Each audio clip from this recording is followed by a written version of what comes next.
for today's event. We are all gathered here because we are united in believing in one really important thing, and that is in the power of education as a force for good in the world. I believe that the world should meet much more often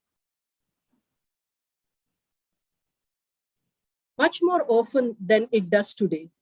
The exchange of ideas, the fostering of understanding across geographical and cultural divides is of the essence. We are living in a world rife with conflicts and oppression. We are living in a time when the greatest challenges are those that affect us all. More than ever before, our destinies are intertwined. More than ever do we need knowledge and awareness of the threats and opportunities that lie ahead of us. The opportunity for people, particularly young people, to study in other countries, to weigh their views and experiences against those of other cultures as they develop their minds and lives is so extraordinarily important at all times. We have to believe in the students' potential and the power of education to unleash it.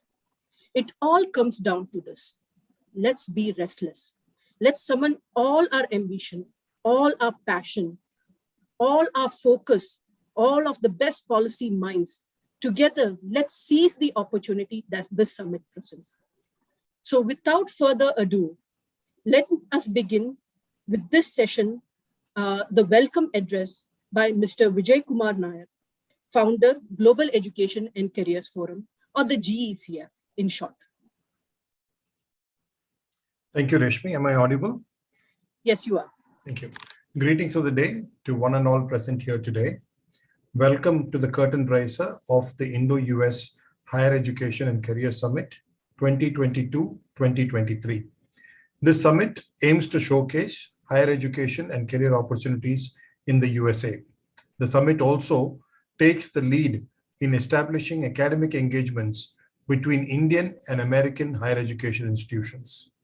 My name is Vijay Nair. I'm the founder of the Global Education and Careers Forum, or GECF, as we call it in short.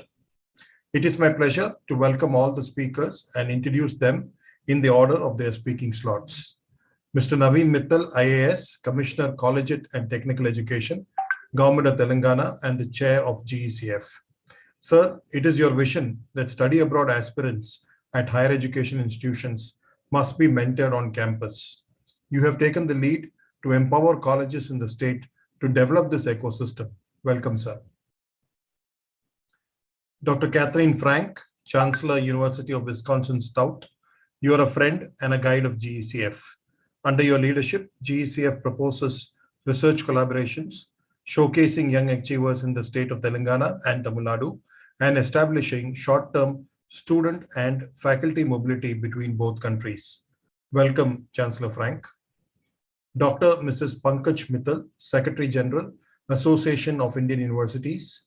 Your session on NEP 2020 and student mobility is the aspiration of a generation. Welcome, Madam. Dr. Brian T. Kench, Dean, Pompier School of Business, University of New Haven. Dr. Li Ping Lu, Associate Dean, Graduate Studies and Research at Lawrence Technological University. Dr. Ali Abomali, Dean, College of Engineering, Wayne State University. Your special addresses are the very essence of this summit. Our aim is to create awareness of careers after graduating from American universities, and our students logged in here are all ears for your topics. Our students, we are confident, will highly benefit from your wealth of experience. Welcome, professors. Dr. D. Ravindra, Vice Chancellor, Osmania University. Under your leadership, sir, and for the first time, a Human Capital Development Cell is established at Osmania University. This shows the importance you place on the overall development of our students. GECF is very pleased to sign an MOU with Osmania University and to work with your students and affiliated colleges. Welcome, sir. Mr. Rahul Bojja, IAS, Secretary, SC and ST Development Department, Government of Telangana. The study abroad scholarships offered by your department ensures opportunities for those who need financial assistance. Welcome, sir. Mr. Uday Prakash, Assistant Director, BC Welfare, Government of Telangana. Welcome, sir. Dr. S.N. Siddhara, Vice Chancellor, Hindustan University of Technology and Science. STEM education is the aspiration of many young Indians. Our students will highly benefit from your address. Welcome, sir. I take this opportunity to welcome our American knowledge partners, the University of New Haven, Lawrence Technological University, the University of Wisconsin Stout, and Wayne State University. Mr. Scott Pearson, Director, Department Office of International Education, University of Wisconsin Stout. Ms. Ranjana Maitra, Country Head, University of New Haven. Ms. Shraddha at Wayne State University. Ms. Neha Vaidya at the Lawrence Technological University, and Ms. Anaga, the in-country representative of University of Wisconsin Stout. A special welcome to the GECF host and member institutions in India. Most importantly, I welcome our dear students, the aspirational generation. Today, India represents an aspirational billion wanting a better lifestyle for themselves and their families. We are an energetic, youthful nation which wants the good things in life and is willing to experiment, to innovate, to take risks, and are not afraid of failing. India today offers the world a pool of talent and a demographic dividend. The Indo-US Higher Education and Career Summit will see American higher education institutions engaging with young Indians and positioning suitable opportunities. The summit takes pride in presenting masterclasses delivered by American faculty and encouraging academic engagement between faculties and higher education institutions in both countries. Welcome again to the Indo-US Higher Education and Career Summit 2022-2023. The session promises to rekindle career aspirations, propel economic development, and showcase achievements. Thank you very much for listening, and over to you, Rashmi. Thank you, Vijay. Our next speaker requires no introduction. He is the brain behind the Indo-US Higher Education and Career Summit. Mr. Naveen Mittal, IAS, Commissioner of Collegiate and Technical Education, Telangana, and the Chair of GECF. He will give us a brief about the Global Education and Career Forum, the way forward, and an overview of the Indo-US Higher Education and Career Summit. Thank you, Rashmi, and very good evening to all the partners and participants in India, and very good morning to all the participants from US. First of all, I must thank the entire leadership team at GCF for organizing this very wonderful Indo-US summit. Actually, as Vijay has told, this concept of GECF, which is Global Education and Career Forums, originated something like 3 years back. When we felt that there is a very strong need to collaborate to help the students who are looking at both education across the world and also careers across the world. And I must say that these 3 years has been a very wonderful time and a huge growth story for GECF, that today, in a matter of 3 years, we have got about 160 partner institutions in India and about 100 partner institutions and organizations across the globe. And during COVID especially, we were able to organize a lot of online programs, and that gives us the confidence to have the Indo-US Education Summit today, wherein we are having participants from both US as well as India. And as I mentioned, one of the major reasons that we started this forum, which is I would say a collaboration of both government institutions, that is Department of Higher Education and Technical Education in the state of Telangana as well as Tamil Nadu in India, and also public universities as well as private institutions, both in India as well as across the globe. In fact, I must take this opportunity to welcome the Vice Chancellor of one of our premier public universities, which is Osmania University, which is almost 105 years old, and having nearly, I would say, 250,000 students in the university as well as in its affiliated colleges, which is Osmania University, and Professor Ravinder is there with us.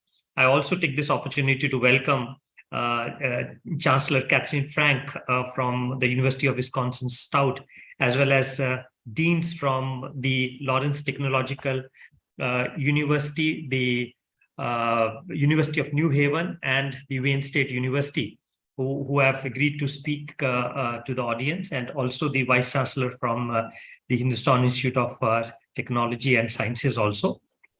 And as I was mentioning, one of the prime movers for starting GECF was that we are looking at huge interest in India among the students for education abroad. I would like to bring to the notice of the participants a very interesting small numerical fact, which is that if you look at the top 7 economies in the world and look at the median ages in these 7 economies, Japan is at the top of the list with a median age of about 48 years. Number 2 is Germany, which is close to about 45 years. Number 3 is France, which is about 42 years. Number 4 is UK, which is close to about 40 years. And about 5 and 6 is both China and US, which is both countries are having median age close to about 38 years based on the figures which I have. And out of these 7 economies, India is the youngest nation with a median age of just 28 years. So if you really look at this, you will get an understanding that India has got about a 20-year advantage over Japan in terms of youthfulness of the population, and that's what gives us the confidence that India is going to be a huge supplier of human resource across the world in almost, I would say, all domains in the coming years. And this is being increasingly so in last few years. For example, if I tell you the statistics of Canada, which I just read across in some newspapers in India about a week back, Canada has about 450,000 people coming into the country every year, and 1/3 of them are Indians. That is about 150,000 of people who move to Canada every year are Indians. And increasingly, even in US universities also, the Indian students have started overtaking the Chinese students' numbers, and I can understand the geopolitical issues behind it, and gives us a great confidence that India is going to grow very, very rapidly on this path. And that's the reason why we feel that there is a great need for collaborating among the Indian institutions and the US institutions. So that's one. 2, the place where I'm talking from, which is Hyderabad, which is located in the state of Telangana, is one of the IT capitals of India along with Bangalore. So Bangalore and Hyderabad are the 2 IT hubs of India. And to give you a sense of what the strengths of Hyderabad are, the top 5 IT giants of the world, the big 5, all have their developmental center in Hyderabad. That is Google, Facebook, Amazon, Apple, and Microsoft. Each of these top 5 giants in the information technology sector do a large part of their development as well as servicing from India and from Hyderabad. And this would give you a sense of that the amount of opportunities which are there for the students, both accessing global opportunities outside India as well as global opportunities within India. And this gives us great confidence that if we can support students who want to move to the international universities, you need a bit of hand-holding them. It's not that this one fine day they decide that, oh, I want to apply today, and the next day they start working on their application and then apply. It's not so. We believe that the entire application process is a long-term process. I mean, students when they get into undergrad courses in India, right from the first year, they need to be mentored if they want to do their postgrad or the graduate studies in international universities. And GECF has helped to mentor that process, and we're seeing a great deal of improvement in the overall profile of the students from our partner institutions, as well as also in terms of the overall application quality of applications which the students are able to put in, because they are now able to focus on it right from the day one in which they enter into their undergrad institution. So that's been one of the major focuses of GECF being. And secondly, we also feel that the faculty in our Indian institutions also need to be upgraded in order to understand what is the need of international universities, and that is why one of our great focuses has been on faculty development programs. And I think Vijay will probably correct me if I'm wrong. We've had more than about 100 faculty development programs in last couple of years, especially during COVID time, wherein the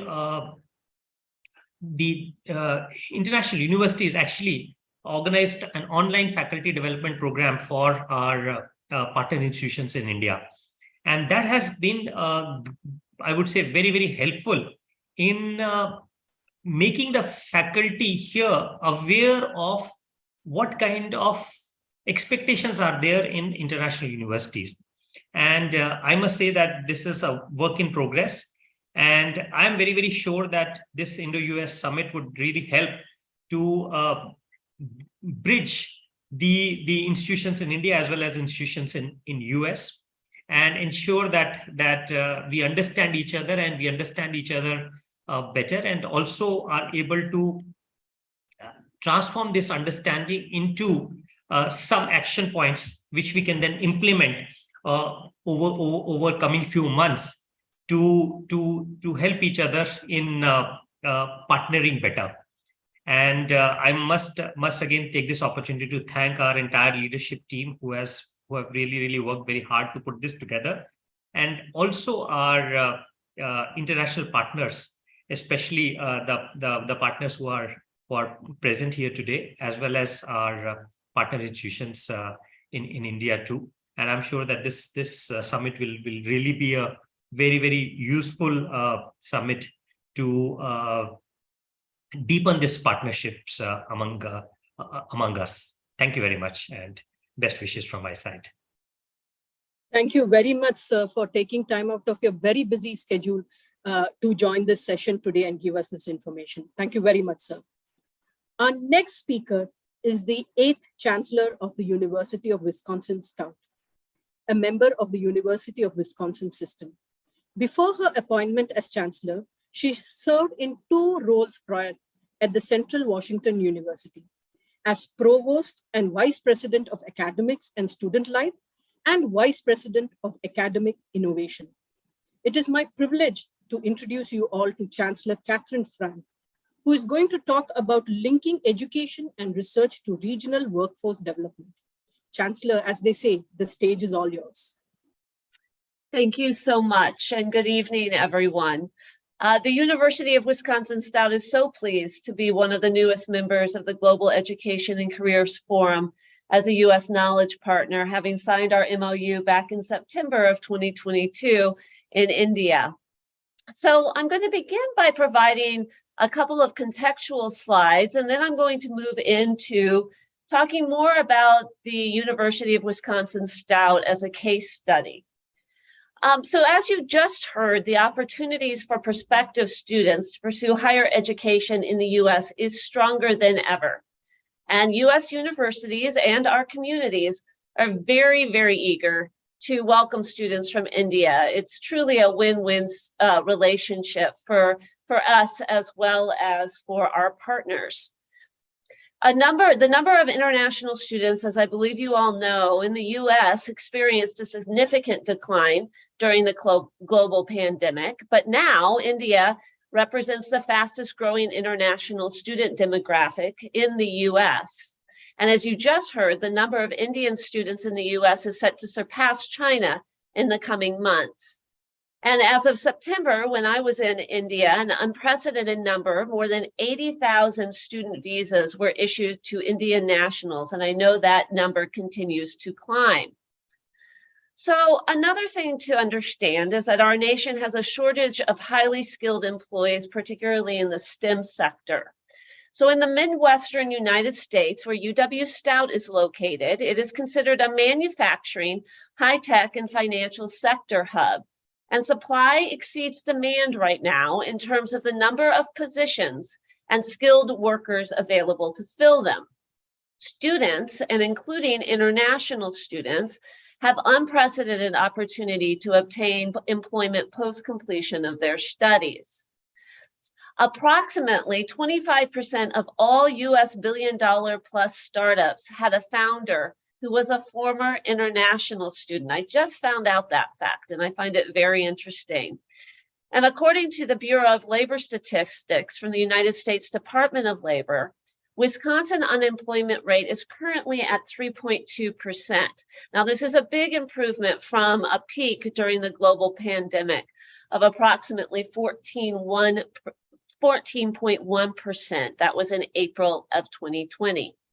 And there are thousands of reputable US universities, but I would like to share a case study that I know quite well as Chancellor of the University of Wisconsin Stout, and talk a little bit about how our Polytechnic approach to learning and the benefits we have realized through linking education and applied research to regional workforce development has helped our graduates and our region to succeed. So a little bit about the University of Wisconsin Stout and what we mean by our Polytechnic focus. Now, we offer undergraduate and graduate degrees all the way through doctoral degrees. But when we refer to being a Polytechnic university at University of Wisconsin Stout, we function according to 3 tenets of education. So this is what our foundation of education is built upon. We believe in applied learning, learning by doing. We have a career focus in our curriculum and our co-curricular activities. And we are very focused on the power of collaboration. This means collaboration across our institution. So we have a very interdisciplinary approach to learning, but it also means collaboration with our external industry and business partners. And that's very, very important to what we do and why we're so successful. So when we refer to the Polytechnic advantage at Stout, part of that has to do with our employment rate. We have an unprecedented 98.4% employment rate post-graduation. This means that 98.4% of our students are employed or continuing their education within 6 months of graduation from Stout. And in most of our STEM, science, technology, engineering, and mathematics programs, we have 100% post-graduation employment rate. That's one of the reasons I came to Stout. It's a really powerful statistic. And approximately 57% of Stout students accepted employment 1 month or more prior to graduation from Stout. Graduates have been hired in 36 states and 5 international locations, and 50 Fortune 500 companies hired Stout graduates. Our average starting undergraduate salary is $52,000 US dollars. It's more for our STEM graduates at about $60,000, and it's $90,000 for graduates of engineering and supply chain master's programs. So, at Stout, we are very focused on graduating what we call career-ready students at the undergraduate and at the graduate level. What you see in front of you right now is data that came from the National Association of Colleges and Employers, their 21st Century Career Readiness Employability Study. And what you see featured on the screen are some of the areas that our employers felt are very, very important for our graduates to have at both the undergraduate and the graduate level. Critical thinking, teamwork, leadership, technology, professionalism, communication, career and self-development, and equity and inclusion. And you can see on this scale of 1 to 5, with 5 being the highest rating one can receive, Stout fared very, very well in each of these categories. This means that our employers were very satisfied with how our graduates were prepared for success post-graduation. And a lot of this has to do with, one, the way our curriculum is built, but also our offices like our Career Services Office, which helps students prepare for those job interviews, for employment post-graduation, and for those interested in graduate study, it helps prepare our undergraduate studies for success in the graduate school space. We work with more than 1,500 employers nationwide, and we have the largest career conference in the Midwest. It's coordinated on our campus twice a year. There's a fall and there's a spring career conference. And then we also have what are called program advisory committees made up of industry and business experts for all 45 of our undergraduate programs and all 20 of our graduate programs. Now, a little bit about applied learning at Stout. On our campus, we have 3 times as many labs and studios than traditional classrooms. All of our programs include what we call experiential learning, which usually includes a co-op, a cooperative work experience, paid, or a paid internship, practicum, or an applied research project. And so I wanted to also let you know what our students say about their experiences, especially those who have been involved in cooperative work experiences or internship experiences.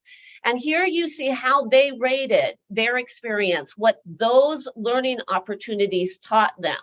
And you can see, based on those ratings, very, very high ratings from students, that they felt very prepared through their internship or co-op experiences, which of course helped them to succeed once they were through their educational experience at Stout. And then I just wanted to conclude by offering some other pieces of information about how our institution connects with the regional workforce. And we have on campus what is called our Discovery Center. And you'll see that during FY20, there was a lot of connections, many connections. And remember, this was during a particularly challenging time as we were starting to move into the challenges associated with the pandemic. Yet we maintained 195 collaborative projects with industry. You'll see the number of individuals served by professional education programs and events exceeded 3,500. We had many students and faculty engaged in projects together, and you just heard about the importance of that professional development with faculty. This is an opportunity we see to expand our reach in terms of domestic and international collaboration. We also increased client sales, cost savings, and investments to the amount of about $1.5 million. And of course, we have a very high customer satisfaction rating. On our campus, as part of the Discovery Center, we also consult quite heavily with manufacturing and the applied research sector.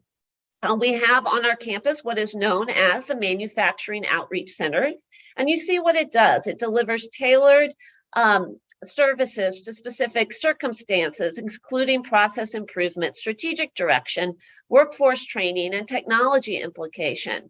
And you see, we're good problem solvers, and we help to create and save more than 5,500 state manufacturing jobs with client-reported impacts of approximately $800 million US.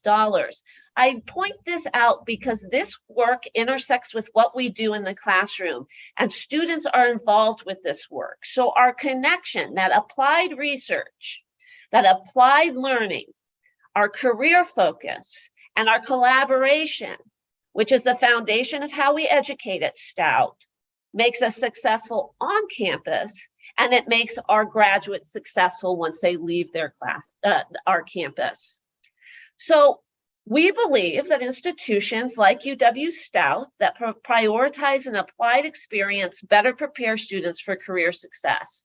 And at Stout, as I've said before, we refer to this as the Polytechnic advantage. And we also look forward to many upcoming collaborations during this academic year and beyond. You have our contact information, and I hope everybody has an extremely successful summit. Thank you again for including us.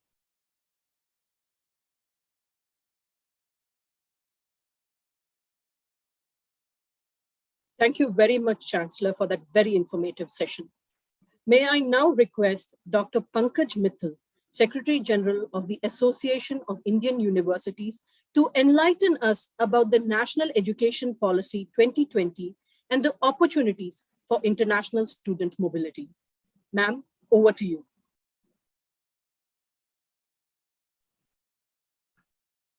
Rashmi, she's having difficulty logging in. Okay. So could we call for the next speaker and then? Yes. To talk about Rashmi, I think Pankaj has joined. Huh? Okay.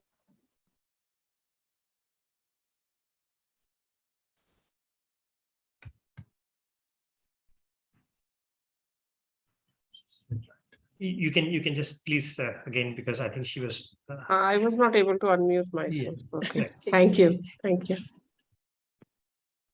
May I now request Dr. Pankaj Mittal, Secretary General of the Association of Indian Universities, to enlighten us about the National Education Policy 2020 and the opportunities for international student mobility. Ma'am, over to you. Okay. Thank you, Rashmi. First of all, thanks to Naveenji for inviting me on this forum. Thank you very much. And I'm sorry, I just reached home just at the nick of the time. There was a lot of traffic jam. So when we talk of national education policy, you know that this is a very, very innovative policy, very student-friendly policy, very democratic policy. And for the first time in the national education policy, a lot of importance has been given to internationalization of higher education.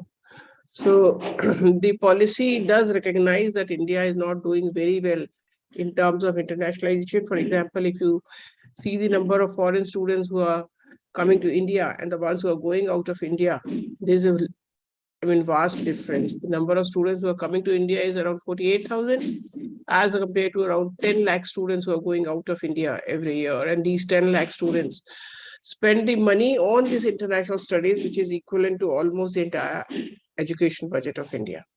So this is the scenario at present. Therefore, the national education policy, and not only this, that we are having less students and more students are going outside, it was also felt that internationalization is very, very important in terms of creating diversity on the campus, in learning from each other, in collaborative efforts and all. Therefore, the national education policy, they recommended basically 4 things.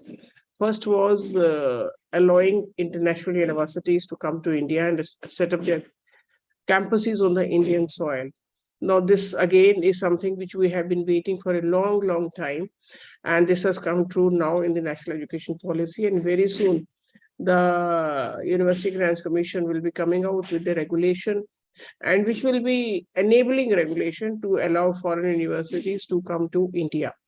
And right now it is at, and the policies, it said top 100 universities, means in the 100 universities in the world ranking, they can be coming to India. And now I think they are thinking of going up to 200 or 300. So only top ranked universities will be allowed to set up their campuses in India. And at the same time, Indian universities will be going out and setting up their campuses in foreign countries based on the demand for the demand for the Indian education abroad. So that is also allowed. Third, again, we were thinking of joint degrees, twinning programs, dual degrees for a long time in partnership with international universities. But again, this was not coming through and joint degrees were not allowed in India.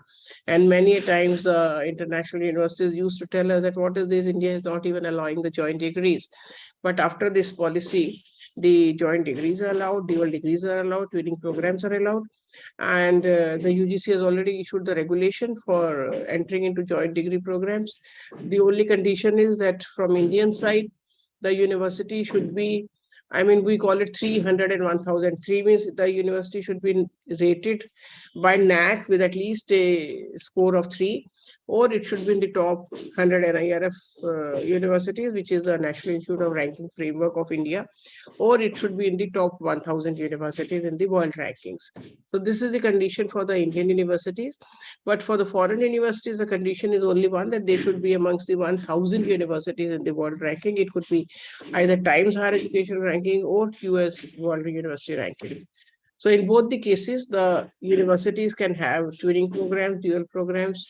And second condition which is attached is that apart from the eligibility, which is determined by the sort of ranking of the university, the second thing is that at least 30% of the credits should be done by either of the universities. So it cannot be, say, 2080 or 1090. It has to be 3070 or 4060. So at least 30% of the credit should have been done by from one university. So this is the only condition.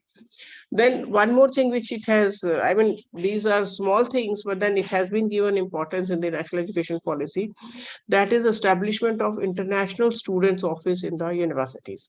So in India, we have seen that there are many universities which are having international students or which are wanting to have international students, but then there is no international students office. So that again is something which dissuades the foreign students. There is no one place where they can get their grievances addressed. Therefore, the policy says that every university which intends to host foreign students should be having international students office on their premises, along with the proper infrastructure in terms of, say, good hostels, good food, good hygiene. I mean, the infrastructure should be there, which is best suited for the international students. So that has been mentioned in the policy, and I suppose the government is working towards that direction. There's a gift city in Gujarat, which is being established, where many foreign universities are showing their intent to set up their campuses. Apart from that, I am from Association of Indian Universities, which is an association. This is the largest association of the world, with around 912 universities as its members. So at AIU also, we are doing many things to promote internationalization of higher education. First and foremost is establishment of a network called Indian Network for International Higher Education.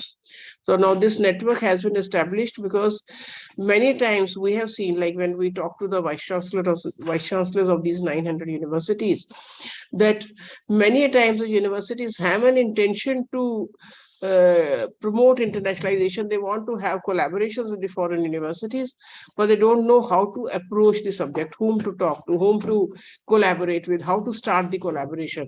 So we are making this network at AIU to allow these universities who are having an intent to internationalize but are not able to help them in internationalization.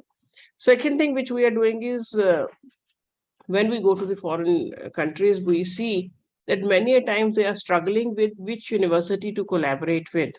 So recognizing this problem, what AIU has done is we are making AIU collaboration portal.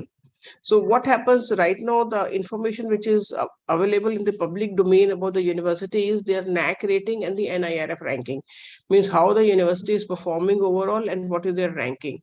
But then if you want to collaborate in a particular area, you will not be able to know which university is good in that particular area. So therefore, in the AIU collaboration portal, we are requesting our member universities that do fill in the portal that what are you good at along with your strengths. For example, you indicate what are the areas where you want to collaborate, whether nationally or internationally. For example, suppose some university says, I'm very good in quantum physics. So we'll say that put quantum physics on the AIU portal, and then along with the credentials in terms of, say, publications, facilities, scholars, the PhD students, the faculty, everything. So when they fill up all these information in the AIU portal, then when a foreign university wants to collaborate in quantum physics, they just write quantum physics on the AIU portal, and down comes a list of the universities who are good in quantum physics. So that is the AIU collaboration portal, which is again done to promote internationalization. And the third thing which we have done is, you would know that AIU is again a unique organization, the only association in the world again, which has been vested with the power to give equivalence of foreign degrees with the Indian degrees. So foreign degree holders, when they come to India and they want to pursue Indian higher education, or if they want to have a government job in India, they need to have an equivalence certificate from AIU. So far we were doing the equivalence based on the number of years. For example, if the number of years in that country for a particular degree is equal to the number of years in our country, apart from several other conditions, but this was one of the conditions. Then only we used to give the equivalence. But now we have shifted to the credit approach. That means if the credits are equal, then also we'll be giving the equivalence. The only difficulty which we are facing right now is that the definition of the credit in every country and every university within a country is also varying. So right now we are doing a credit mapping exercise so that we can give equivalence on the basis of the credit. So these are some of the initiatives which are from the government, from the AIU. Apart from that, there are many, many more initiatives like GYAN program. There is a one SIP program, Study in India program. There is one ICCR, around 4,000 scholarships are there every year which are given. So there are many, many programs which are there to promote internationalization, but still I think we have to go a long way in promoting internationalization and to have more students, not only from the neighboring countries, but from the countries which are far off, whether it is US or UK or Canada or Australia. So let us hope for the best. And I hope with this national education policy, we'll be having much, much better opportunities in the future. Thank you very much. Thank you. Thank you, ma'am. As always, a very wonderful and informative session. Thank you. To talk about business programs in STEM, we have with us Dr. Brian Kinch, Dean, Popeye College of Business, University of New Haven, a private university in West Haven, Connecticut. The University of New Haven has nearly 100 undergraduate programs and over 50 graduate programs beside their doctoral programs. Over to you, Doctor. Hello and good evening. It's my honor and pleasure to join such a distinguished audience of educators and professionals to give this special address and to kick off the 2022-2023 Indo-US Higher Education and Careers Summit. Before I begin, I'd like to recognize and thank my dear friend and colleague, Ranjana Maitra, country head at the University of New Haven, for her active role within your organization and for her spectacular work representing the Pompey College of Business and the University of New Haven. Today, I'll focus my remarks on STEM business. The story I'm going to tell has two key ingredients. First, because science, technology, engineering, and math fields are considered essential to U.S. economic competitiveness and growth, the U.S. government grants non-citizen graduates of programs with a STEM designation a dispensation to work in the U.S. on an F1 visa for up to 3 years through OPT employment authorization. And second, when I began my deanship in 2015, I set out to talk to C-suite executives. In those meetings, I heard a common theme. We've got a lot of data. It's everywhere in our organization, but we are not profitably optimizing the data to work for us. So it's really with these two ingredients that the Pompey College of Business began a journey. At the start of the 2017-18 academic year, we planted a flag in the ground and developed our first STEM business program, and that was our STEM MBA. We're among a small handful, maybe 5, AACSB accredited business schools in the US to offer a STEM designated business program. Because all of this was so novel at the time, we were featured in a June 2019 Poets and Quants article titled STEM MBA Programs at USB Schools. The article reported that the Pompey College of Business was among the first business schools in the United States to actually recruit students into STEM business programs. Pompey College of Business graduate enrollment has increased from about 200 students 7 years ago to nearly 1,200 students this fall.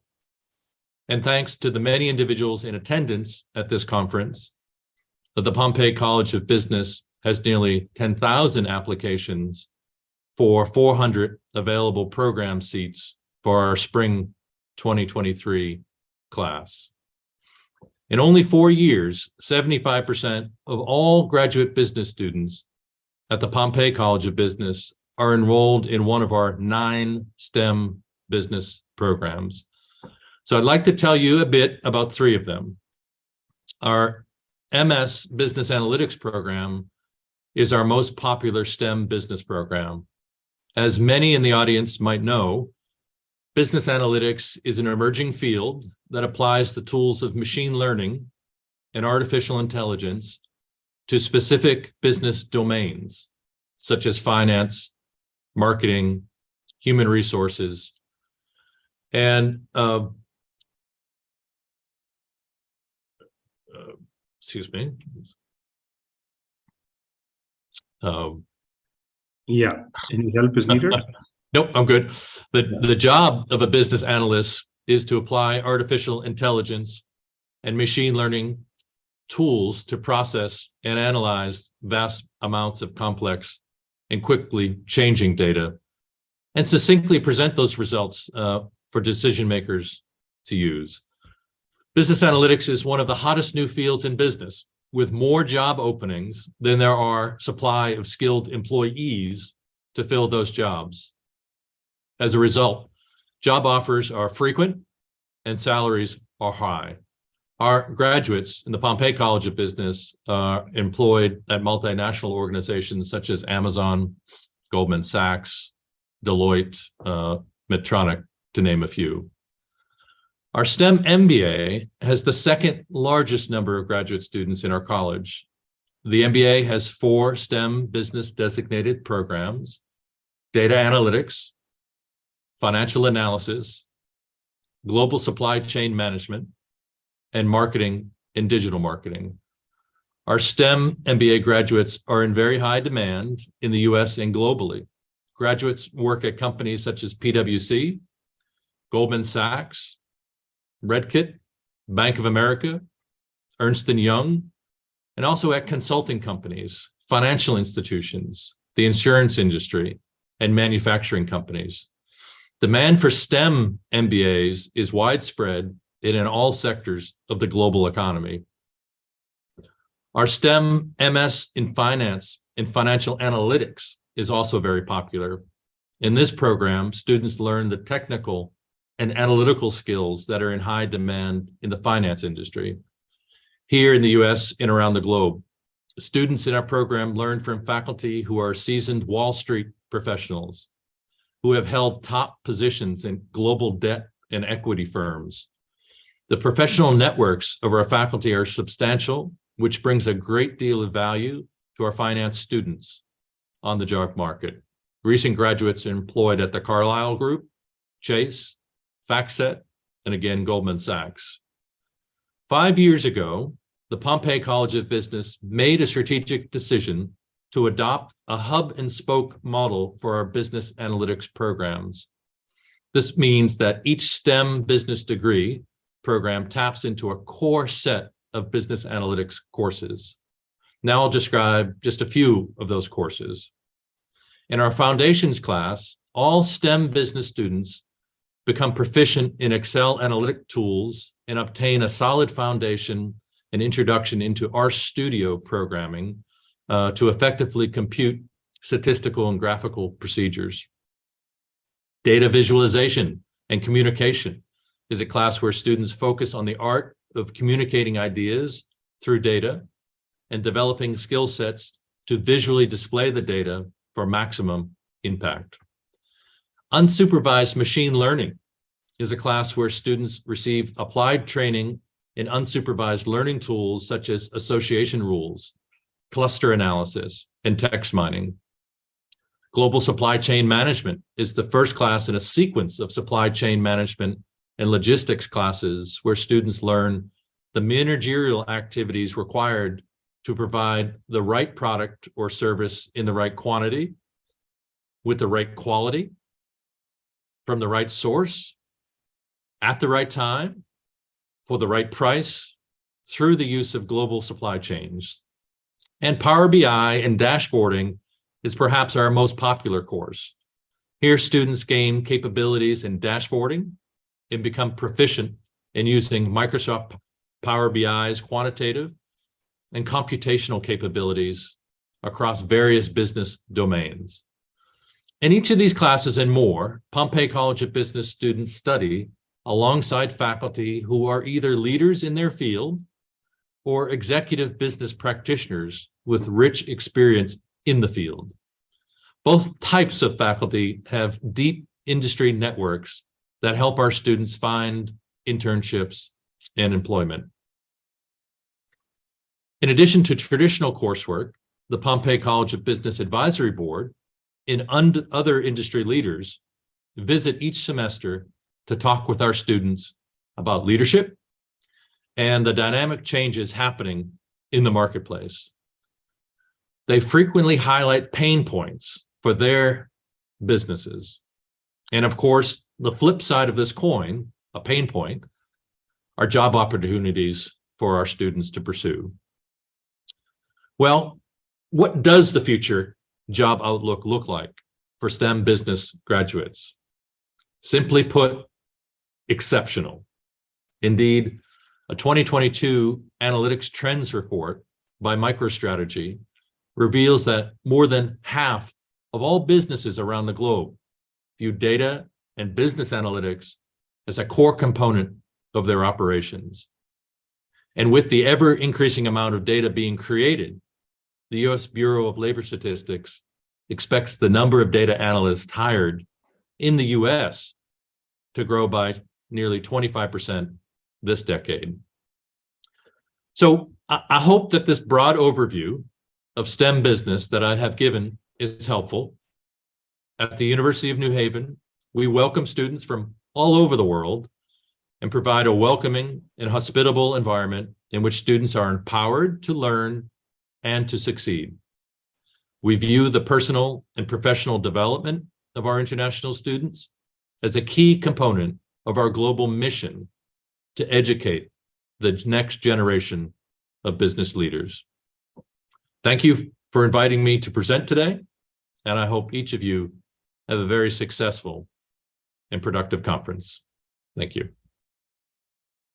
Thank you very much, Doctor.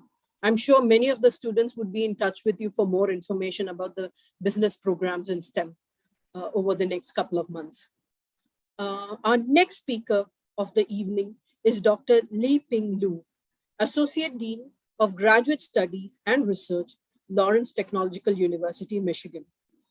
Alumni of Lawrence Technological University include the former CEO of Microsoft, Mr. Steve A. Ballmer.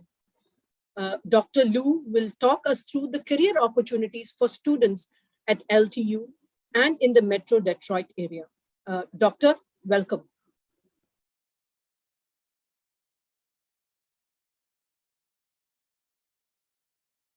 Can you hear me? Yes, Doctor. Thank you. Thank you. Hello, everyone. Good evening. Thank you for inviting us to speak to you tonight.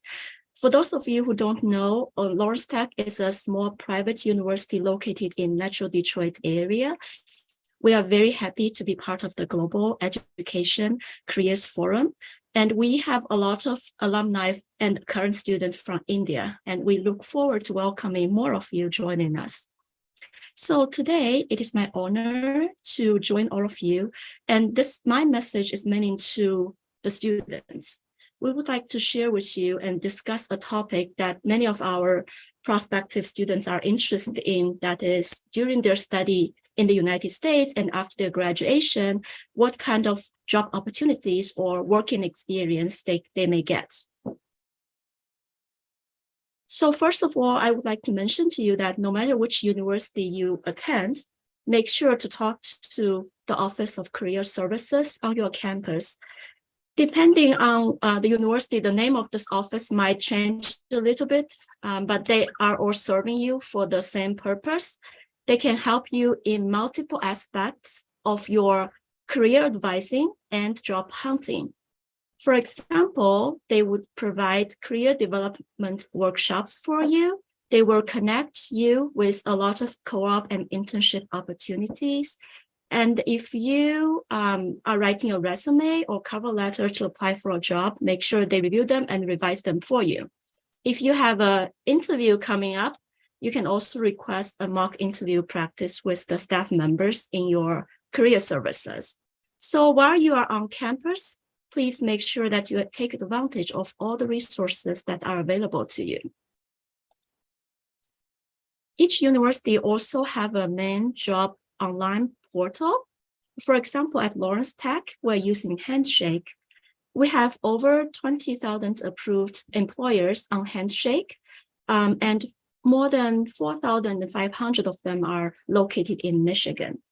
So once you are on this forum, you can use it to search for on-campus employment opportunities, internships, co-ops, and full-time jobs. You may network with employers and register for career fairs, and also make an appointment for career advising.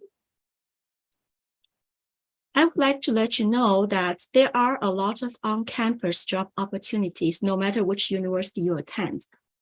All of you already know that many of our Indian students work as research assistants or teaching assistants, especially if you are a graduate student.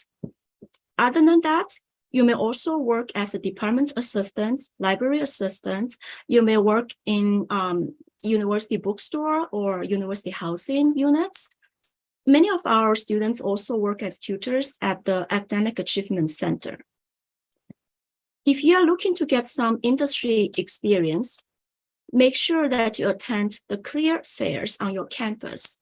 There are usually several of them, both in person and online. For example, at Lawrence Tech in this year, we already have had 7 career fairs with more than 250 employers attending them. And another hidden opportunity that you should pay attention to as a student is that talk to your professors, especially the adjunct professors. As you may know, adjunct faculty, they teach part-time. They bring industry experience into classroom, but those are the people who are working in the companies and industry for many years. Many of them already told us that one of their motivation to come to teach our students, other than education, one of their motivations that they would like to identify good students so that they can hire. So make sure you talk to your professors and keep in touch with them so that you can get the first-hand hiring opportunities and information. At Lawrence Tech, we are very fortunate to be located in the heart of the Motor City, which is an extremely vibrant area with innovation and cutting-edge technologies happening every day. Metro Detroit area is the home for many Fortune 500 companies, of course, much more than what I can show you on the slide. For example, Ford Motor Company has been the largest employer of LTU graduates. Ford has more than 3,600 employees, both retired and current, graduated from LTU. And also, as many of you know, the booming electric vehicle industry also is bringing a lot more opportunities for students, especially for you guys, our future students. Here is some quick numbers of the current number of LTU alumni working at different companies. I'd like to quickly mention to our students that some universities offer industry partner scholarship, which means if you are employed by a company who is on the list of partnership, you will receive scholarship. At LTU, the scholarship value is up to 35% of your tuition. Last but not least, it is very important for international students. Please make sure you contact and keep in touch with the Office of International Programs. Again, the name of this office might differ a little bit depending on which university you are attending, but they are very important to you. Make sure that you attend the welcome orientation and keep in mind that maintaining your full-time student status is very important for visa purpose. At the end of the day, education prepares you for a good career. So maintaining good academic standing, get good grades, and finish your degree should always be your top priority. As international students, you do need to apply for CPT or OPT to receive work authorization in the United States. So please keep the Office of International Programs informed during your job search. They can help you with all the steps that you need. Again, those are my information to share with our students. And thank you again for inviting us and including us on this forum. I wish everyone a very great night and successful event. Thank you. Thank you very much, Doctor. I'm sure the session was useful to many students who are aspiring to study abroad. Our next speaker is Dr. Ali Abol-Mali, Dean, College of Engineering, Wayne State University. Wayne State University is a public research university in Detroit, Michigan. It is Michigan's third largest university. Dr. Ali is going to touch upon contribution of Indian students to the learning and research environment at US universities. Doctor, over to you.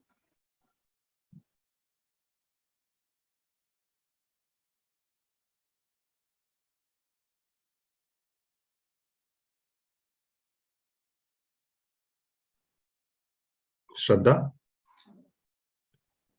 Doctor, you're on mute. What is his full name? Ali Abol-Mali. I think he's unable to unmute himself. 1 minute. Sorry. Yeah, he should be able to do it now. Sure. Okay, can you hear me now? Yes, Yes. Doctor, loud and clear. Wonderful. Thank you very much for having me in this forum. It's a pleasure for me to represent Wayne State University's College of Engineering. I have significant experience with Indian students coming from Texas. I was the chair of the department in civil engineering at the University of Texas, where 95% of our graduate students were from India. So I have very good experience with Indian students.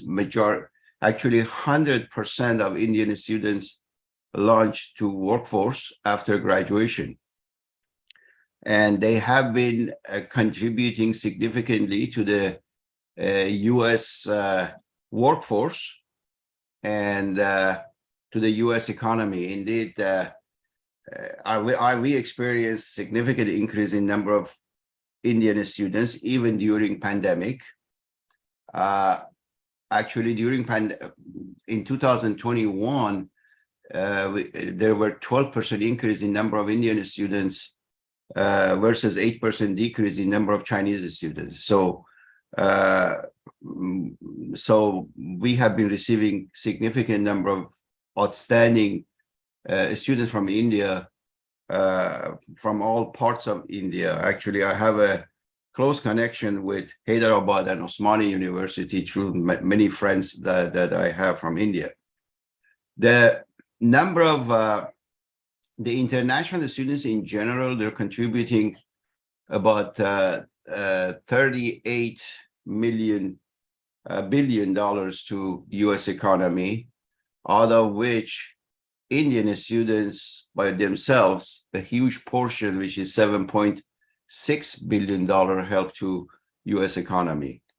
This is based on the US Department of Commerce statistics. Indeed, for every 8 international students enrollment, for every 8 international students enrollment in general, 3 American jobs are created. So Indian students, 78% of Indian students, they are in the field of STEM, as it's been alluded to. They particularly in computer science, they lead the international students in Silicon Valley. My experience has been they earn a master's in computer science, they have a job. Definitely, many of them in Silicon Valley and California. And US, really US institutions should showcase scholarship options for Indian students to bring more Indian students in the US. Now, if you look at ResearchGate, 20 plus million members. They have Indian students, they have over 20 million members, over 135 million publications, and 700,000 research projects. So this is huge. The contributions of Indian students to U.S. economy, to U.S. workforce are immense. Indeed, there is a shortage of students in the there's a shortage of engineers in U.S. and Indian graduates have been able to significantly contribute to that. Now, at Wayne State, like it was mentioned in the previous talk, we are the automobile capital of the world, with many automobile industry and over 17 Fortune 500 companies in Michigan. I'm new to Michigan. I'm very impressed with the level of support Wayne State has been receiving from the industry around it. So, for example, Tata, Ford, GM, you name it, they are closely connected with Wayne State. If in case you did not know, we have over 50 degree programs in the College of Engineering, over 34 master's program in College of Engineering. We have master's programs that are unique in the country. For example, electric powered vehicle, masters in electric powered vehicle, alternative energy technology. We have 8 engineering departments with over 50 degree programs. We have established a close relationship with Tata. As you know, Tata is based in India, in which we are offering, not only for Tata, but in general in our master's program, we are offering there are 10 courses in master's program to graduate with a master's degree. Out of 10 courses, if you go the non-thesis route, there are 2 courses the students can take as internship for credit. Not only they get paid, they also receive credit for the courses that they take. Each course is 3 credit hours, 1 semester long, so they will stay in the internship program for the duration of that 1 semester. And we have made a special deal. We're working on a special deal with Tata, in which when they receive the interns, they will look into opportunity for future job. We are also offering we will be offering 6 new masters fully online program by fall 2023, in which even the students from India can enroll in them and receive masters. We're writing MOUs with automobile companies here. When they receive their degree, they can be hired in the United States. We're working on those MOUs as well. We are totally committed to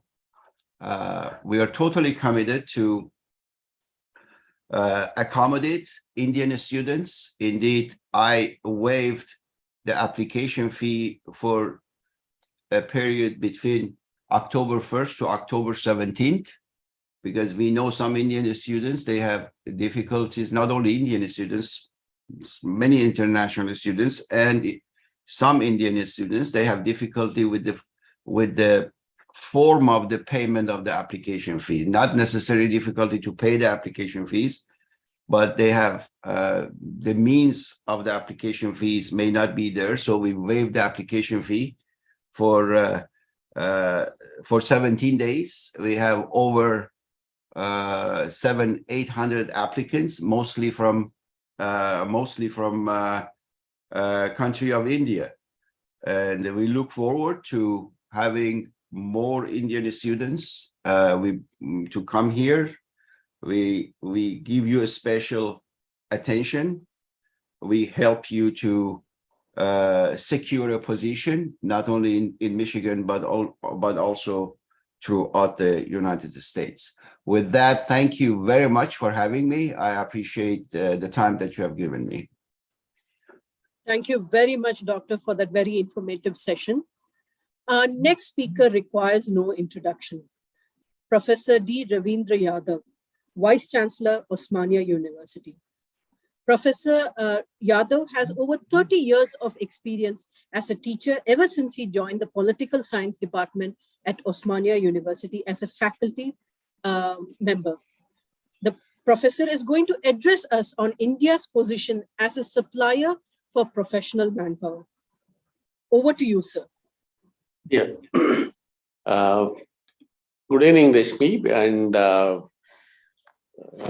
thank you for giving this opportunity to share certain ideas on given topic, that Indian position as a global supplier of professional manpower.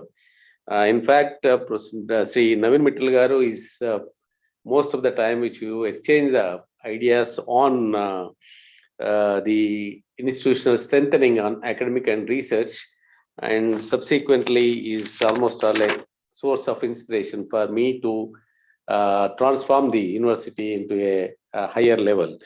And subsequently, the earlier speaker, Professor Pankaj Mittal, also given the overall view on new education policy and how to move on the internationalization of the new education policy and its importance. The Wisconsin University and other, particularly Dr. Ali Garu, spoke on the Indian students. Almost 90% of the Indian students which studying in their respective universities. I think to my limited understanding on this Indian position as a global supplier, if you look at when Indian-born Divya Suryadevara took over as the Chief Financial Officer at General Motors, Satya Nadella, CEO of Microsoft, Sundar Pichai as the CEO of Google, Shantanu Narayan as alumnus of Osmania University as CEO of Adobe, and Ajay Banga of MasterCard, like so on and so forth, the country's tradition of learning and hard work plays a key role in building these credentials. Organizational consulting firm Korn Ferry says that by 2030, global job markets are likely to see an increase in its skilled workforce, jumping from 1.66 billion workers in 2011 to 2.16 billion by 2030. The World Bank's Global Economic Prospects report indicates that developing economies will be key contributors to this addition in the global skilled labor force. During this period, India having the world's largest working age population, it's expected to have skilled labor surplus of 245 million workers, half of the estimated 500 million increase in the world's skilled labor force.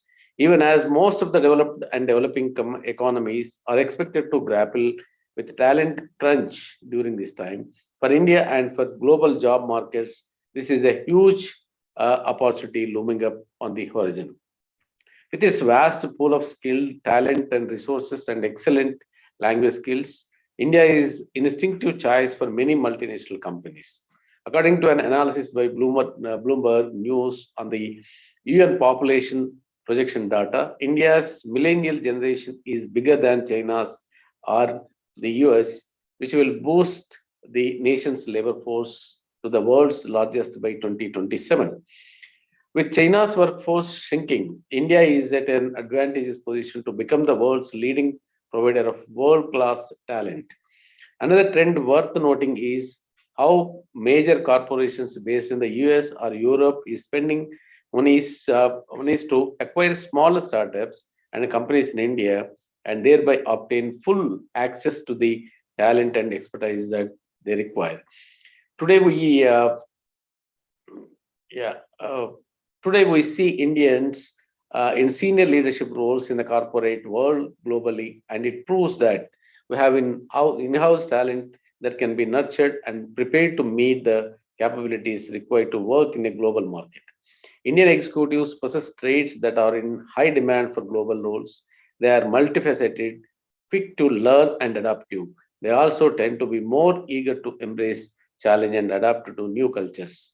In fact, recent my visit in the US in San Francisco, almost all more than 20 to 25 companies which headed by Indian and particularly the Usmania alumni were heading as vice presidents or the CEOs of the companies in San Francisco. So that's why I think the India enjoys crucial advantages that have put it on the global staffing map. It has a vast engineering workforce, a burgeoning startup scene, and an increasing smartphone penetration, which means that data is available to more people each day. And in fact, I had the opportunity to interact with some of the universities in US and UK, and everyone is looking towards the Indian talent, particularly on the cyber security and cyber related thing. In fact, the Australian university is also approaching Usman University for enter into MOU, particularly to take the talent from the in India general and Telangana in particular. So I think today India is one of the largest global markets with a talent pool that cannot be overlooked. When more and more young people get access to quality and affordable education and skill training, it will not take India too long to become the leading supplier for global talent. That Indian government and companies need to focus their energies on recognizing the skills sets that are required in the future and train the country's young population so that they acquire the necessary skills, thereby increasing their employability. This will help narrow down the gap in the supply-demand balance of the job market. There are more than 10 staffing firms in the country with turnover of more than 1,000 crores and around 20,000 plus recruitment companies in India. Such huge numbers are increasing the awareness on the benefits of the staffing in India to large corporate globally. Moreover, given a large number of people entering to the workforce, it's not surprising that India is being looked at as a source of greater revenues by global search agencies which have a presence here. According to the report, globally, hiring sentiment has weakened in 23 of the 40 countries and territories compared to the last quarter. So, particularly in the context of the partnership with the US, will strengthen the cause further. US higher education institutions are known worldwide for the quality of their programs, faculty, and faculty facilities. As an investment in your child's future, a US degree or education experience offers excellent value. The US boasts of some of the finest universities, a lot of which consistently rank in the world university ranking. American institutions are also known to have high academic standards, follow rigorous practices to maintain quality, and are well supported to be able to offer excellent education to its students. In fact, in recent my visit also, which I learned so many things, and that practices, the best practices of the various universities in the US, which we are trying to adopt and implement in the Usmania University also. But particularly the Indian students contribute almost all for USD 7.6 billion to the US economy in the academic year 2019-20, even though there was a 4.4% drop in the total number of Indian students, according to a report. But China remained the largest source of international students in the US, with the number of Chinese students in the country increasing for the 16th consecutive year. There were over 372,000 Chinese students in the US during 2019-20 year, said the report Opens Doors 2020. In a statement released on recently that I think already earlier speakers also spoke on that, almost all 82,000 student visas to Indians in 2022 till September 2022. So Indian students have received more US student visas than any other country, including China. So I think so. These are some of the important aspects, particularly. That's why I think the lessons learned from US universities over the years can be summed up, and particularly as just now I mentioned, the high academic standards and various rigorous practices to maintain quality and so on and so forth. So the need of the hour, the change of the mindsets and renewing ourselves with the changing times, and making a mark for ourselves as a global supplier of professional manpower provider. Universities, education institutions can march forward in fulfilling the gap and rising demand for the Indian manpower. So finally, I think which you are also hoping to have, particularly in the new education policies, also open up much more avenues to come the global universities, particularly the US universities, come to India, and Indian universities also to establish the off campuses in US and other places that mutually benefit, particularly exchange of ideas, exchange of research and faculty development programs, and so on and so forth. Thank you very much for this opportunity, Vijay Nair and founder GECF and the other dignitaries who participated in this. It's very really enriching the ideas and for understanding the global educational career forum. Thank you very much. Thank you, sir. It was a privilege to have you with us here today. We have two speakers who are going to address the topic, financing global higher education for transformation. Our first speaker is Mr. Rahul Bhuja, IAS, Secretary to the Government, SC Development Department, Government of Telangana. Over to you, sir.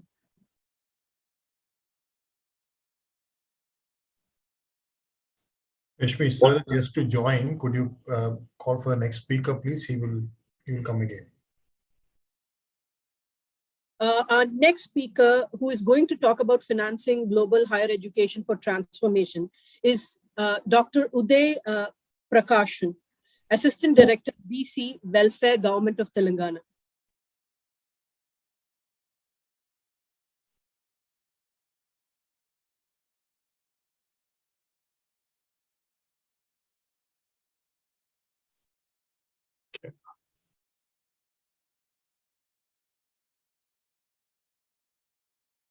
Dr. Uday. Hello. Yes, sir. Good Madam, evening. am I audible? You are audible. Yeah, good evening, everyone. Yeah, good evening, everyone, sir. Thank you for giving this opportunity, sir. This is Assistant Director from BC Welfare Department. So thank you for giving the topic, financing global higher education for transformation.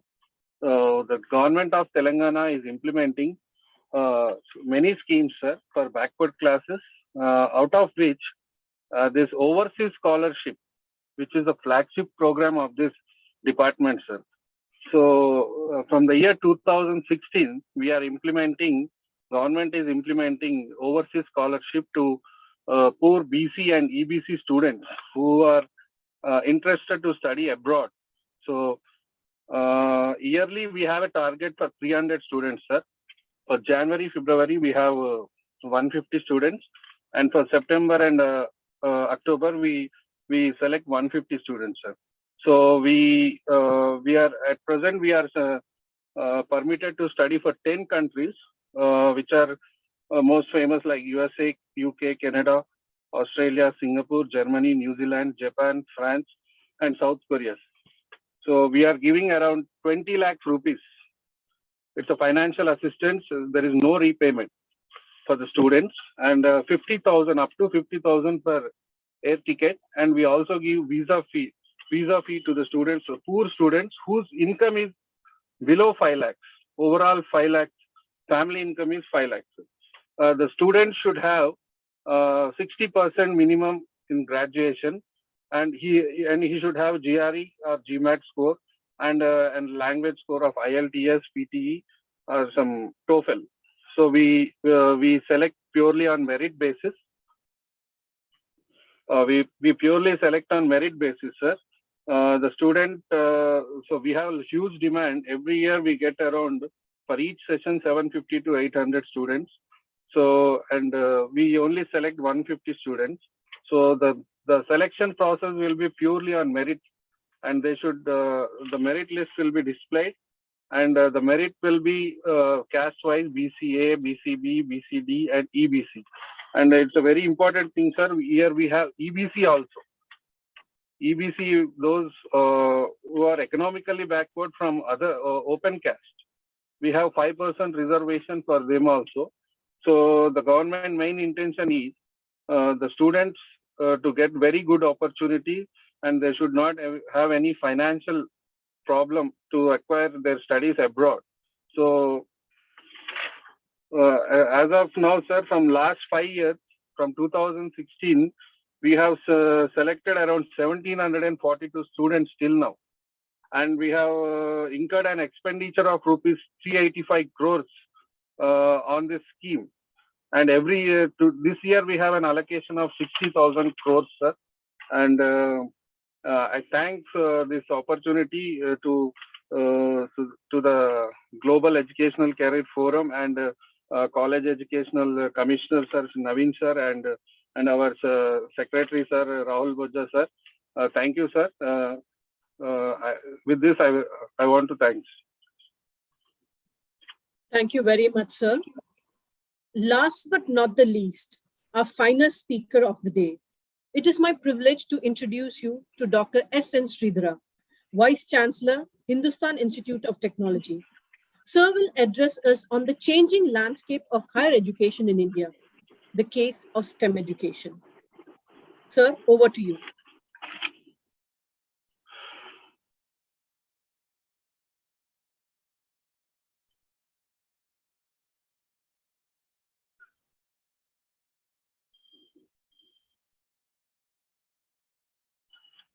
Sir, am I audible?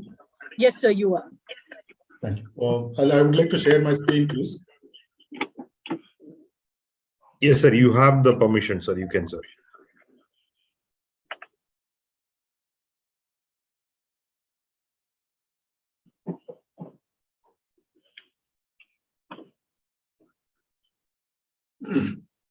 I hope the screen is visible to all.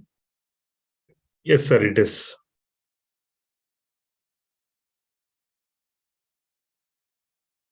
Is it in the presentation mode, sir? Yet to, sir. Yeah, now it is. Yes, sir. Thank you so much. Thanks to the organizers for giving me an opportunity to share my views here. So my topic is basically changing the landscape of higher education in India, the case of STEM education. So I do take some statistics which is available in the Ministry of Education. So first of all, in the STEM, like science, technology, engineering and mathematics is considered to be a breadwinner for many in India. And that is the reason why there are better career opportunities for the graduates of STEM, and therefore Indian population, they have actually just behind the STEM education so that they get better education in graduation studies and also get to get a good career option as well. The number of institutions offering the engineering and technology education has grown by 100 times in the past 20 years in India. And Government of India is also encouraging the STEM education by providing special funds and awareness programs to all the public and especially to the students, even primary school and high schools and etc. State governments are also joining hands for this movement, and this has become a big success. And in the recent addition of IITs, which actually make it the total number of Indian Institute of Technologies to 23 in all. And in addition, there are 31 NITs, 26 triple ITs, sorry, it should be triple ITs, and all these are operational. And these are supposed to be, the helm of affairs in engineering education, and they actually believe to be providing the niche of technology and engineering education to the students. And coming to the technological institutions and universities in India, which are actually dedicated to teach only technology and engineering, there are about 81 universities, out of which 34 are the state universities, and 32 are deemed to be universities, and 22 are private universities. Many more are adding up to this list. And if I look at the total number of institutes we have, that is pertaining to engineering and technology, we have more than 65,000 institutions across India, which will provide engineering education. And the graduating students are about 1.5 million per year in engineering and technology alone. This I'm talking about only UG. PG is about 1/10 of this, and PhD is about maybe like 20th of this number. The basic science institutions are about 1/5 of the number shown above. Basically, when I look at the STEM, I took science, technology, engineering, and mathematics. But I would also consider that basic science can also be included into this, and the number of institutions and the graduation which we are getting is about 1/5 of the total number shown above. So this is the status of STEM education in India. And looking at the science major research institutions of good repute, which are attracting many aspiring students to take up the science as a mainstream of studies. And though actually the technology and engineering may not be there, but mathematics is definitely a subject of studies in such courses. The medical and allied health sciences institutions are also on increasing number, though I do not actually, cater to the need of STEM actually, or coming to the fall into the classification of STEM. I would consider this is also a part of science. So these numbers, if I add it up, so the total STEM that is actually going through in India at present is very, very high. And although these institutions cannot be considered under STEM in totality, especially the medical and allied health sciences, the science part of this specialization is being familiarized through them. And now the emphasis in India is to strengthen the PG studies and research in STEM. Already Dr. Pankaj Mittal talked about NEP. I'll also be touching upon a small portion of that NEP, especially to the STEM. Though NEP speaks about STEAM at present now, that is science, technology, engineering, arts and management, I would actually concentrate more on the STEM at present. It is estimated that 20 to 25% of STEM graduates fly abroad for higher education. This I have taken the overall graduation. If I consider some of these engineering colleges or technical institutions in the urban area, nearly 50 to 70% of the students actually fly abroad for higher education, looking for internationalization or international education for their career. Hence, to reverse this trend and to attract students from other countries to India in higher education, especially in STEM, several strategies are being rolled out by Government of India, especially under NEP. So what it has done under NEP is basically, it is whatever the strings we had earlier, those strings are being released one by one, and therefore the participation of international community in importing the STEM education in India is going to be much more. So it is estimated that about 20 to 25% of the STEM graduations fly abroad, as I have seen, and we need to reverse this trend. So what actually it is being done, I'm sorry, it's repeating. Indian universities are now empowered to collaborate with premier institutions and universities across the globe for semester exchange, dual degree, etc. This is where actually now the programs are becoming more popular. Mainly we have seen our international partners here have given fantastic presentation about their the facilities and also the career facilities, career opportunities, etc. and so on. The major problem with many of Indian students are their the economic background or the financial capabilities. So when we have the semester exchange and dual degree program, part of that engineering course or the technology course happens in a university here, and partly they actually reach universities abroad, and therefore the overall cost will definitely come down. And this is one move actually at present is at increase in onward. Majority of such collaboration are happening in the area of STEM only. And to conclude, I would say the STEM education has changed its landscape remarkably in India. I have a few more slides to conclude my talk here. The first one, there are some issues that has to be addressed to further strengthen the STEM education in India. First one is encouraging meritorious students with scholarships so as to reduce the burden of high fees. At present, almost all the renowned institutions have got slightly higher fees so that they are not in the reach level of the students, especially from the rural area. And therefore, I think there should be a scholarship that should be actually be promoted further. To upgrade the faculty and the infrastructure to catch up with the dynamic changes in the technological advancements, this is happening nowadays.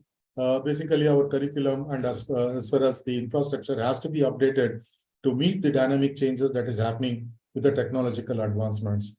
And the other 2 points which has to be taken care, we need to also look at how do we bring gender equality in STEM through several promotion schemes for female students.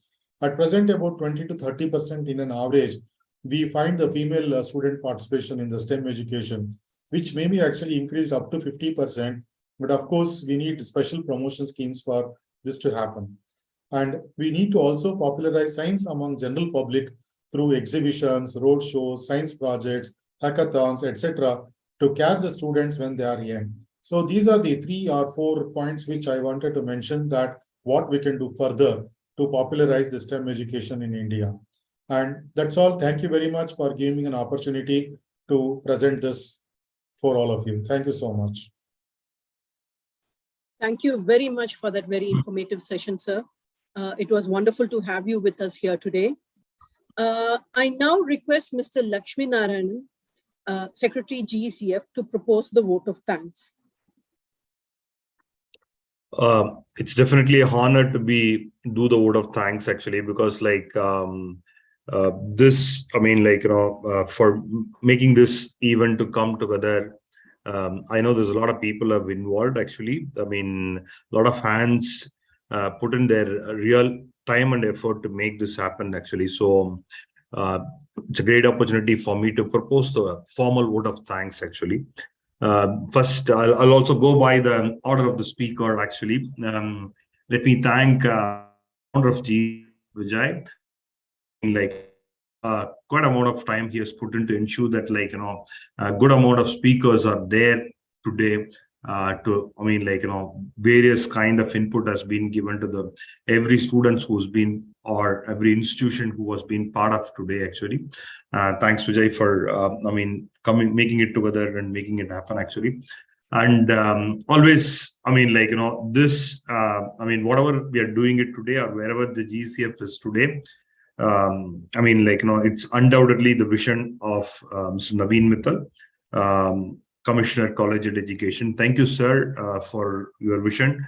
Your guidance is always making us to, run and make it happen. Thank you, sir, actually. And I know with your busy schedule, actually, even today we know the kind of a commitment what you have still accepted and with us for, entire session. Thank you very much, actually. Dr. Catherine, it's one more opportunity, though I had met her signing an agreement at, Telangana, and this is the second time I'm meeting her, actually. It was a wonderful presentation, actually. Giving a lot of information about it. Some of the information really, make us to believe that, the kind of a facility what our students availing it at US universities, actually. Thank you, Dr. Catherine. And as you know, she is the Vice Chancellor of Wisconsin Scout. Thank you. And Dr. Pankaj Mittal, because many a time, whenever we wanted something to NEP, she's the person to look for. And I still remember even Indo-UK summit, we have called her, and we've had a special session on NEP. That time also she was a speaker. And when it comes to data, when it comes to NEP, the top of the mind for us is always Dr. Pankaj Mittal. Thank you for your time and enlightening session. And I'm sure a lot of US universities found it really useful, because the kind of data comes from authentic source. So thank you for it, actually. Dr. Leaping from Lawrence Technological University. It was such a wonderful presentation. To what extent student has to the importance of going to the cell which can help them for, whether it is intern or job placement cell. Thank you, Leaping, for your time and information. Thank you once again. And also, Mr. Ali, we could the kind of a comfort. It shows the kind of an experience what you have with really your, thanks for such a wonderful session, because the way how you presented, it clearly shows the kind of experience and wealth of experience what you have. It was our honor to have you on this day today. Thank you. Dr. Ali is from Dean College of Engineering, Wayne State University. I'll also take the time to, thank Professor D. Ravindra Yadav. Sir, though I've met you a couple of times, and I could see that still you are in the university, though the time has been 9 now. Really, thanks for the commitment and, time what you spent with us, actually. Such a wonderful input, the kind of an input what you gathered and shared with us is not, we know the kind of difficulties to get those kind of input, actually. It was a pleasure to have you on this day, sir, actually. Thank you so much. The kind of info what you shared is really useful. Thank you so much, actually. Thank you, sir. And we do have from the department, Mr. Rahul. He was not able to join us today due to some prior commitments, actually. Dr. Uday from BC Welfare, almost the scheme is same for SC Welfare also. Thanks for, I mean, like, to put it sweet and short, crisp, to the point. You are absolutely great, Dr. Uday. Thanks for your time. And it was, I mean, like, a lot of people have a lot of doubts, especially students. You have made it very, very clear. Thank you for such a wonderful information, actually. Dr. Sridhara, I mean, the kind of an experience what you have as an educator, it clearly shows the kind of, input what you've given this day, actually. So thank you so much. I'll also take this time to some of my colleagues who was part of various international universities, which including Shraddha, Ranjana, Neha, and some of others who, when we reached immediately, we ensured that, they've got their senior people to be part of this event today. Without all your effort, I doubt this will be I feel it is a good start. And thank you for all of you, actually. Let me also, if I'm not, mentioning about the Indian host institution. I know, it is 9 o'clock in India. For these kind of, especially learning session is not that something which is normally happens, actually. The one good thing is I still feel about, not many as logged out, actually. That only shows the kind of a speakers what we had today. Only few people are logging out now. That means I'm not good at speaker, I think, actually. So, such an amazing speakers. You guys have really made it, actually. And I'll also take the time to thank all the Indian institutions who supported us. Throughout this, all this our initiative even today. And my colleagues who worked and barely taken my push or my words, made this event as one of a great start. And all the students, thank you so much. Without you, this event is not there. You are the hero for this show, and just a start. It is an inauguration curtain riser event. We have a lot more to come. We're there with you, actually. As you know, GECF is actually, in most of your colleges, we are there. We will be there with you to part of your dream of being at US, actually. So once again, I'll also thank Mrs. Rashmi. Whenever we have to do these kind of a session, the perfect MC, we cannot ask more than her, actually, because we don't have to give any input, or we don't have to, wherever, if there is any change, she will finally accommodate all those things, actually. So thank you, Rashmi, for the wonderful support, actually. I'll also acknowledge the effort of, Venkateshwara and Kavita, who is leading the team to ensure that, we have all the support to make it grand.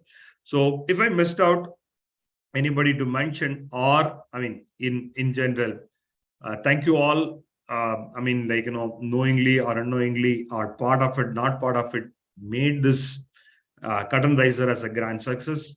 Once again, thank you all. Good night for people in India.